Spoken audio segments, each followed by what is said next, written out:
రైతు సోదరులకు స్వాగతం. భారత వాతావరణ శాఖ కీలక అప్డేట్ ప్రకటించింది. గడిచిన 24 గంటల్లో కూడా రైతు సోదరులకి భారీ నష్టం వాటిల్లిందని చెప్పవచ్చు. కొద్దిమంది 2-3% రైతులు కొంచెం ప్రయోజనం పొందినా పంటలన్నీ హార్వెస్టింగ్లో ఉన్నాయి కాబట్టి చాలామంది రైతులు తీవ్ర ఇబ్బందులు పడుతున్నారు. ఇక తాజాగా ఏర్పడిన ఉపరితల ఆవర్తనం ప్రభావంతో రాబోయే 48 గంటల్లో ఆంధ్రప్రదేశ్లోని చాలా జిల్లాల్లో, తెలంగాణ ప్రాంతంలో ఒక మోస్తరు నుంచి చాలా ప్రాంతాల్లో భారీ వర్షాలు నమోదయ్యే అవకాశం ఉందని భారత వాతావరణ శాఖ హెచ్చరించింది. గడిచిన 24 గంటల్లో మనం చూసాం, ఆంధ్రప్రదేశ్లో వర్షాలు బీభత్సం సృష్టించాయి.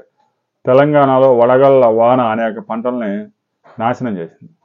ఇక రాబోయే 48 అవర్స్లో కూడా విజయనగరం, విశాఖపట్నం, శ్రీకాకుళం, ఉభయ గోదావరి, కృష్ణా, గుంటూరు, ప్రకాశం జిల్లాలతో పాటు రాయలసీమ జిల్లాల్లో ఒక మోస్తరు నుంచి కొన్ని ప్రాంతాల్లో భారీ వర్షాలు నమోదయ్యే అవకాశం ఉంది. ముఖ్యంగా పిడుగులు, ఉరుములతో కొన్ని వర్షాలు పడటంతో పాటు గంటకి 40 నుంచి 50 కిలోమీటర్ల వేగంతో పెనుగాలులు వీచే అవకాశం ఉంది, ప్రమాదం ఉంది. అమరావతి వాతావరణ శాఖ హెచ్చరించింది.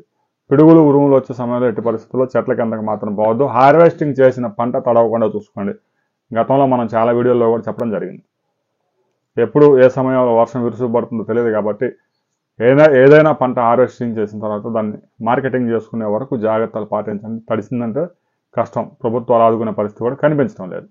రాబోయే 48 అవర్స్లో ఏ ప్రాంతాల్లో ఎంత వర్షపాతం నమోదు కాబోతా ఉంది అనే వివరాలతో మనం మరో వీడియోలు తెలుసుకుందాం. మీ ప్రాంతంలో గడిచిన 24 గంటలు ఎంత వర్షపాతం నమోదైందనే విషయాన్ని కామెంట్ చేయండి.